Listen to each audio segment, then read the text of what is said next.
Nous sortons d'une audience que le président du Faso, son Excellence le capitaine Ibrahim Traoré, a bien voulu accorder au ministre en charge de l'industrie et du commerce des pays membres de l'AES. Nous sommes réunis ce jour à Ouagadougou dans le cadre de l'opérationnalisation des conclusions et recommandations de la conférence des chefs d'État de l'AES qui s'est tenue à Niamey le 6 juillet 2024. Et nous, ministres en charge de l'industrie, nous sommes donc chargés d'assurer la mise en œuvre de toutes ces recommandations, notamment en ce qui concerne le volet développement et intégration économique. C'est dans cette perspective que nos travaux vont s'organiser autour d'un certain nombre de réformes structurelles et qui seront mises en œuvre dans les 3 pays membres de l'AES, le Burkina, le Mali et le Niger, de façon à assurer la croissance économique durable, participative et inclusive dans les 3 pays. Il s'agira notamment de toutes les questions liées au développement industriel et à la compétitivité des entreprises, des questions liées à l'amélioration du climat des affaires, la promotion de l'investissement, la facilitation des échanges commerciaux dans l'espace AES, la normalisation et la qualité des produits, la lutte contre la concurrence déloyale, les contrefaçons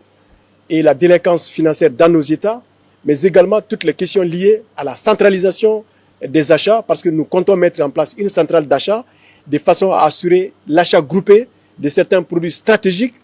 qui vont être favorables à nos populations. Donc, au-delà de ces réformes structurelles que nous allons réfléchir et mettre en place dans le cadre de l'harmonisation des politiques économiques, commerciales et industrielles de nos pays, nous réfléchissons aussi à un certain nombre de défis qui se posent à nos États en matière d'infrastructure, en matière d'énergie,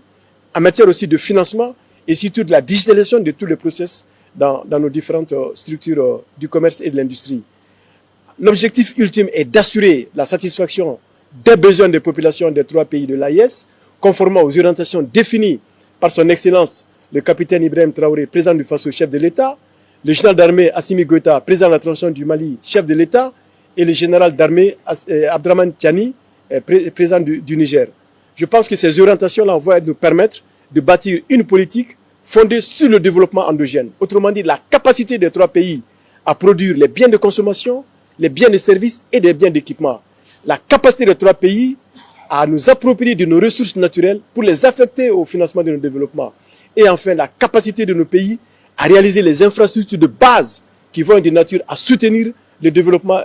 économique durable et inclusif de ce pays. Alors nous avons reçu les orientations et les instructions du président du Faso, chef de l'État, le capitaine Ibrahim Traoré, et ces orientations et ces instructions vont être le boussole sur lequel nous allons bâtir, le socle sur lequel nous allons bâtir tous nos travaux et dans les prochains jours de façon à produire, n'est-ce pas, des éléments de